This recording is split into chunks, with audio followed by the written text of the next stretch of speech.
Hello and welcome. My name is John Valentine and welcome to this course. And in this class, I'll be talking about the perfect copywriting formula. So I will be dissecting how you can write good copy. And as you can see on screen, these will be some of the topics that I'm going to be talking about. So first, I'm going to be discussing on how to address the problem, then expanding the problem, then offering solution, and then I will also talk a little bit about what not to do.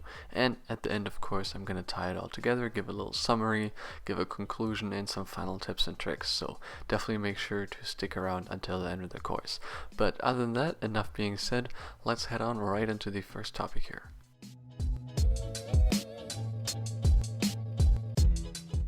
So there are 3 steps to this copywriting formula, and the first one would be addressing the problem. And as the name suggests, what you want to do starting off with the copywriting is you want to immediately address what the problem is, and you basically want to address what the problem is that your product can solve. So if you're copywriting about a product, you immediately want to get to what the problem is and why it's there. So to give you an example, the beginning of this copywriting here is, it's a new year. That means it is time to get out your planner and get organized for about a week before you throw it out. So that's just the beginning sentence in this copyright. So you've established a problem. You said it is a new year and it means that there's time to get organized and you need a planner. So that is the problem. And what is the problem? Well, you need a planner in order to get organized because the year has just started. You need to write down your problems. You need to schedule your whatever events, appointments and whatever it is. So what you need is a planner, and that is establishing and addressing the problem.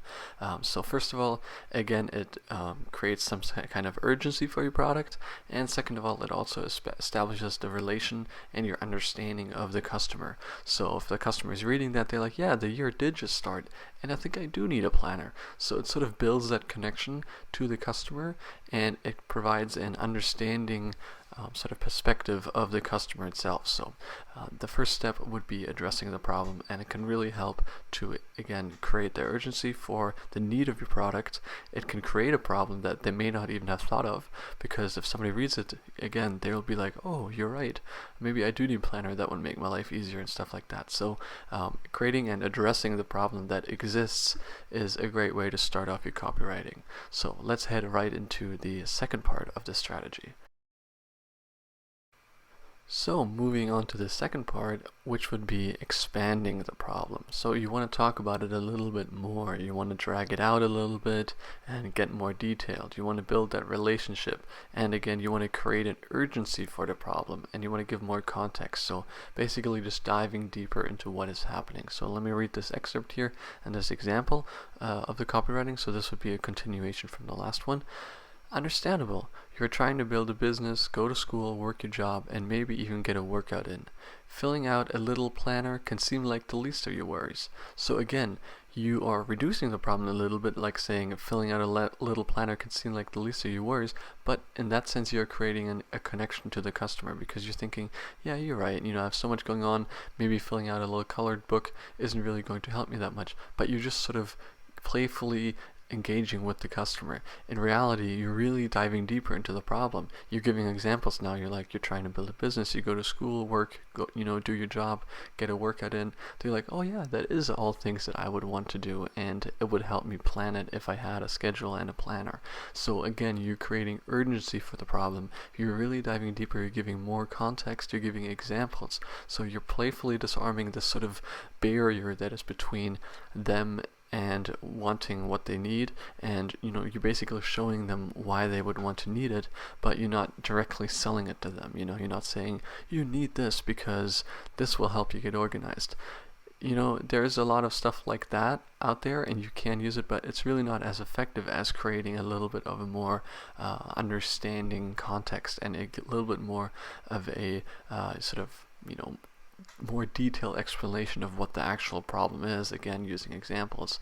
So there's a little bit all kinds of variations that of course you can create and write in this way, but would be a great example because, again, you're explaining it, you're diving deeper, you're giving more context, you're giving examples, and that is what it's all about. You want to create the problem or address the problem, see what the problem is, and then you want to expand the problem. The second part, you want to get more detailed in any way that you can.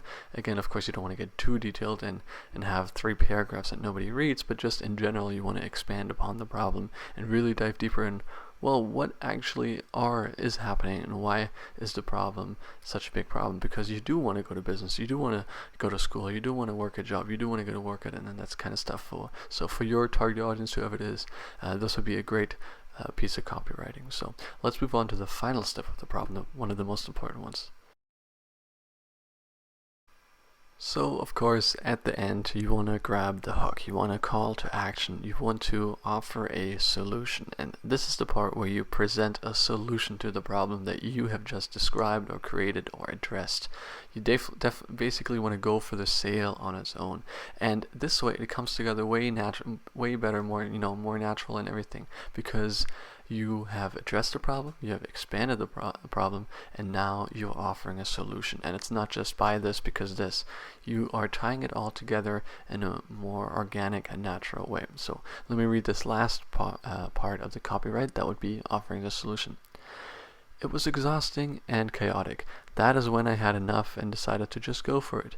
I used my bullet planner and increased productivity, addressed my problems, and put it in my daily use. So, in this case, of course, you can use your trademark name or your company name, whatever it is. I used my, slick planner or whatever it is that you call, or whatever product that you're offering. But basically, you want to offer that solution, and you want to say how you solved that problem.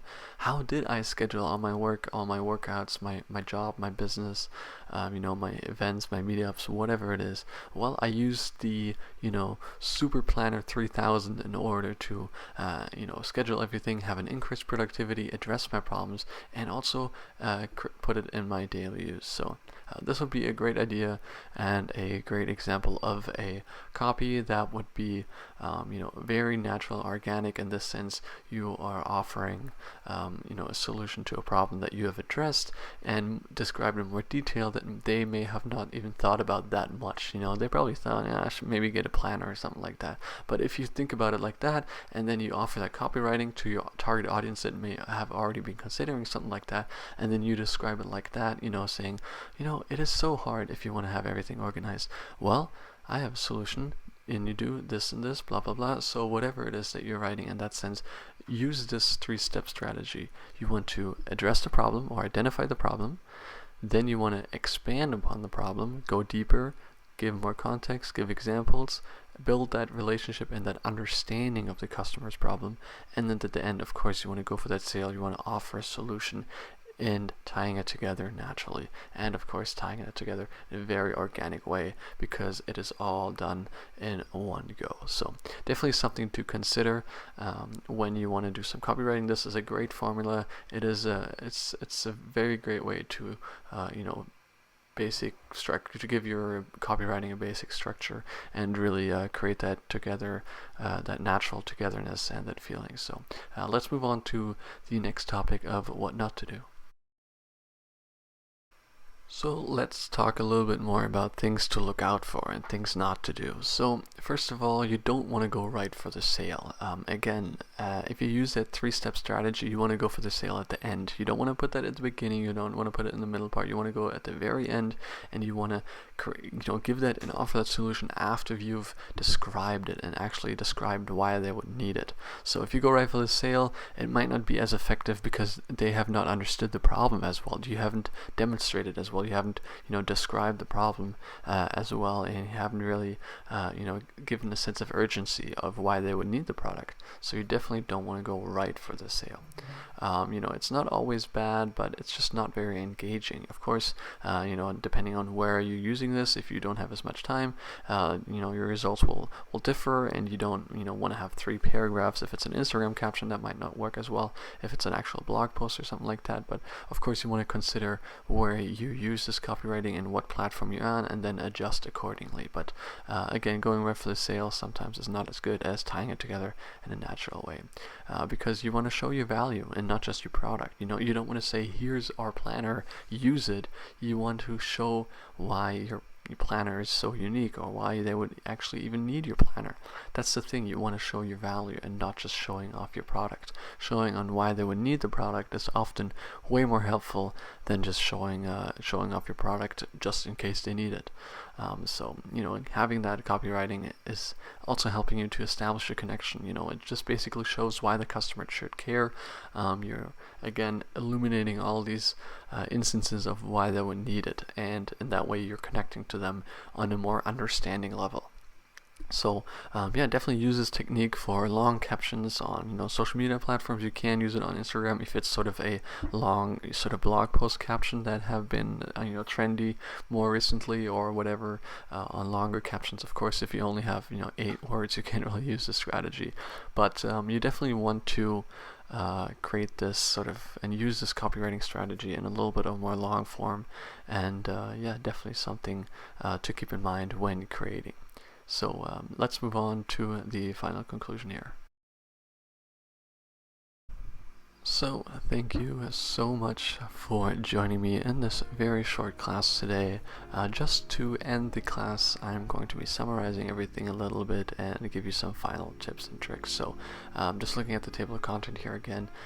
In the beginning, you definitely want to address the problem, and of course I just gave an example for a planner, but this can work for any kind of product or service or whatever it is that you're offering, or even just something else. But you definitely want to illuminate some of the issues that people might have with whatever product that you're using. As again, if I'm using a planner, maybe they having problems or issues with staying organized, or scheduling everything in their life. So addressing that problem is going to help them see that they would actually want to need and use the product, and why they would need that product.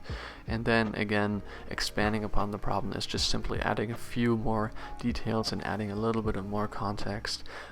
Giving examples, like I said, oh, maybe you want to plan your workout, you want to plan your job, you want to plan your social meetings, or whatever it is. So expanding upon the problem is where you really build that connection and you build that deeper understanding, and also you're giving more context, you're giving more details, and it really helps them to understand how you would want to use your product in order to solve the problem that you have addressed earlier.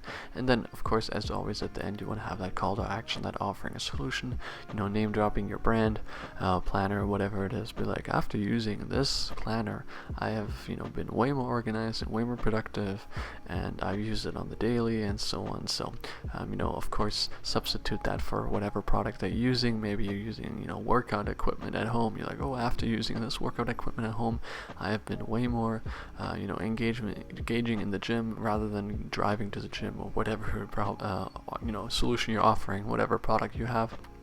So really focusing on that is an important part of really understanding this 3-step copywriting formula. So addressing the problem, explaining the problem, and offering a solution is that 3-step strategy that is a very basic and great structure for any kind of copywriting that you're doing. And of course, also keeping in mind of what not to do, not going right for the sale, and not creating that personal connection to your customer. So that's basically going to be it for this class. Thank you so much for joining me today. I do have some great news. I am publishing a weekly newsletter called Valentine Weekly, where I talk about digital marketing, social media trends, tips and tricks, news, everything, and I will publish that every week. And you can be able to read it in 5 minutes. So just a small quick newsletter for you to digest some great new info with everything digital marketing. So if you're in that world, you definitely want to sign up. There will be a link in my profile if you want to click on my profile, and then click on the link in my bio, or you can just go to tinyurl.com/weeklyval. That will take you there. Sign up with your email and you will get the free newsletter, and it is just great. It's a great way to stay on top of the biggest social media trends, tips, tricks, news, whatever it is. I'll be talking about all those kinds of topics, so definitely something to consider. Also make sure to follow my channel and check out my other videos all to do with digital marketing. But yeah, thank you so much for joining me today. I really hope to see you in the next class, and I will see you then. Thank you and goodbye.